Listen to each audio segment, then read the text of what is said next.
अब एक कुछ दिन पहले सहारा ग्रुप के जो ओनर थे सुब्रतो रॉय, उनका देहांत हुआ।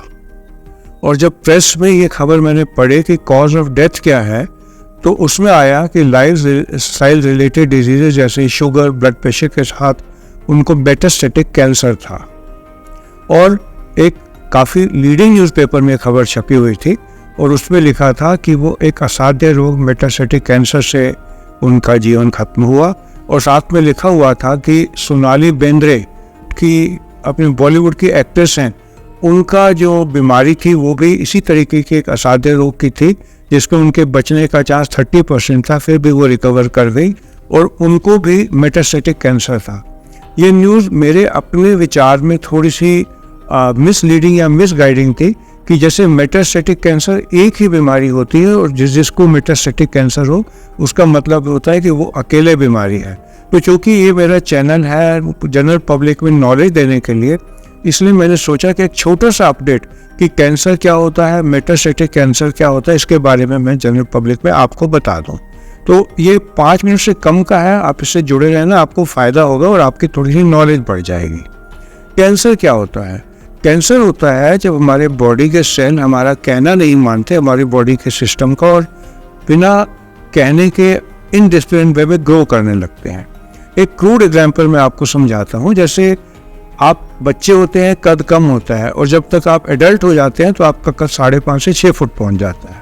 लेकिन अगर आप इमेजिन करिए ये रेगुलेटरी मैकेनिज्म फेल हो जाए और आपका कद बढ़ता जाए और 7 फुट, 8 फुट, 9 इंच हो, 2 फुट हो जाए, तो वो एबनॉर्मल होगा। ऐसा होता है अगर ग्रोथ हार्मोन रिलीज हो जिसकी ज़रूरत ना हो तो। लेकिन कैंसर में क्या होता है कि जो हमारा बॉडी सिस्टम है वो अनरेगुलेटेड ग्रोथ ऑफ सेल्स कर देता है। हमारा बॉडी सिस्टम में सेल्स जो हैं वो नए प्रोड्यूस होते रहते हैं, पुराने सब खत्म होते रहते हैं। एक ज्वलंत एग्जाम्पल है जो आप भी देखते होंगे, जो मेल है उनकी दाढ़ी आती है वो शेव करते हैं, रोज नए बाल आते हैं, नाखून उगते हैं, आप नाखून रोज काटते हैं। तो इसी तरीके से हमारे बॉडी के बाकी सेल भी शेड होते रहते हैं और नए ग्रो करते हैं। जैसे स्किन की बीमारी सोराइसिस है, उसमें स्किन जब जल्दी आने लगती है तो वो सोराइसिस हो जाता है। इसी तरह हमारे इंटेस्टाइन के सेल भी लगातार शेड होते रहते हैं और नए आते रहते हैं। हम सबको पता है जैसे डेंगू सीजन में हम प्लेटलेट देते हैं क्योंकि प्लेटलेट की लाइफ बहुत कम होती है, 4 से 5 दिन, और जो ब्लड सेल्स होते हैं उनकी होती है, तब तक नए ब्लड सेल बन जाते हैं। और ये जो ब्लड सेल्स बनते हैं ये रेगुलेटेड बाय हमारे इंटरनल सिस्टम होते हैं। अगर एक इंटरनल सिस्टम हमारे का कहना माने बिना ये सेल्स बनने शुरू हो जाए तो ये इरेगुलर ग्रोथ हो जाती है। कोई किसी मैच्योरिटी में होते हैं, कोई किसी मैच्योरिटी में होते हैं, और इस तरीके की डिजीज़ को हम कैंसर कहते हैं। आप इसका एक एग्जाम्पल एक देश के तरीके से लीजिए। मैं भी एक इंडियन हूँ, एक हिंदुस्तानी, आप मेरे सुनने वाले भी एक हिंदुस्तानी इंडियन है। चाहे आप गुजरात में रहते हो, चाहे आप कन्याकुमारी में रहते हो, चाहे आप पंजाब में रहते हो, हम सब चीज़ों को क्या चीज़ जोड़ती है? वो है हमारा कॉन्स्टिट्यूशन, क्योंकि हम एक कॉन्स्टिट्यूशन को मानते हैं इसलिए हम भारतीय हैं। सिमिलरली हमारी बॉडी के सेल, चाहे वो हमारे इंटेस्टाइन के हों, हमारे चमड़ी के हों, हमारे ये बॉडी के किसी भी पार्ट के हों, वो एक सिस्टम को मान के चलते हैं। अगर वो सिस्टम ना माने और ये इरेगुलर ग्रो करना शुरू कर दे, एक किस्म से हम एक टर्म वो बागी हो जाएं, तो इसको हम कैंसर कहते हैं। और उस तरीके से हमारा शरीर नहीं चल सकता। जैसे इस देश में रहने वाले लोग कॉन्स्टिट्यूशन को ना मान के ऐसी बातें करने लगे जो अगेंस्ट द कॉन्स्टिट्यूशन है, तो ये देश नहीं चलता। सिमिलरली हमारी बॉडी बिना कॉन्स्टिट्यूशन के नहीं चलती, और ये कॉन्स्टिट्यूशन जब बिगड़ जाता है, जब सेल्स बागी हो जाते हैं, जब कहना नहीं मानते, तो इसको हम कैंसर कहते हैं। और ये ट्यूमर क्या होता है? मैलिग्नेंट ट्यूमर, जब एक क्लस्टर ऑफ ऐसे सेल्स इकट्ठे हो जाते हैं। और कैंसर से हमें डर क्यों लगता है? क्योंकि ये कैंसर ब्लड स्ट्रीम से फैलकर बॉडी के बाकी ऑर्गन्स में जा सकता है और वहाँ इरेगुलर ग्रोथ शुरू कर देता है। तो 2 दिक्कत आती है, जहाँ ये ग्रो कर रहा है उसके आसपास के टिश्यूज को ये इन्वेड कर लेता है। जैसे किसी को एक जगह कैंसर है, वहाँ बढ़ता जा रहा है, सेल कहना नहीं मान रहे, आसपास के जितने ब्लड सेल्स हैं उसको वो कुरेद के वहाँ पे ब्लीडिंग स्टार्ट कर देगा। अगर वो फूड पाइप के पास भी है तो खाना सटकने में मुश्किल होगी। प्लस ये सेल्स और भी शरीर के किसी हिस्से में जा सकते हैं। तो अगर ये कैंसर सेल्स मेटास्टाइज कर जाए, अगर फैल जाएं, तो इसको मेटास्टेसिस कहते हैं। तो कोई भी कैंसर मेटास्टेटिक कैंसर हो सकता है। ये कहना कि सोनाली बेंद्रे का कैंसर सेम कैंसर था जो सुब्रतो रॉय का था, ये कहना ठीक नहीं है।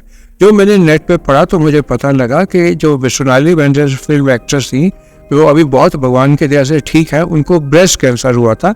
इनफैक्ट उन्होंने ही ब्रेस्ट कैंसर की अवेयरनेस लोगों में दी, ताकि लोगों ने उनका ब्लॉग और उनका पढ़ के अपना जांच कराने ज़्यादा शुरू की। एक और फिल्म एक्ट्रेस मुझे याद आती है, मनीषा कोइराला। उनको भी कैंसर हुआ था, उनको ओवरी का कैंसर हुआ था और वो फैल गया था, उसके बाद भी वो इलाज से बच गई। तो ये कहना कि कैंसर में इलाज फैले हुए कैंसर में पॉसिबल नहीं है, ऐसा नहीं है। हमारे पास इलाज है, टाइमली पकड़ा जाए तो अच्छा है। बट बस किस वजह से कुछ कैंसर होते हैं जो लेट पकड़े जाते हैं। जैसे ओवरी का कैंसर पकड़ा जाता है जब पेट में फ्लूइड कैंसर का आ चुका होता है, तो सीधा स्टेज 4 में होता है।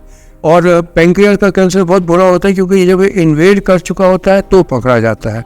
तो इसलिए हमारे को बेसिक अंडरस्टैंडिंग ये होनी कि कैंसर क्या है, कि जब सेल्स बॉडी के अनरेगुलेटेड ग्रोथ से ग्रो करना शुरू कर देते हैं, उसको कैंसर कहते हैं। और अगर कैंसर अपनी प्राइमरी जगह से हट जाता है, जिसको प्राइमरी कैंसर कहते हैं, और ब्लड स्ट्रीम से जाकर किसी और जगह चला जाता है, तो उसको सेकेंडरी कैंसर या मेटास्टेटिक कैंसर कहते हैं।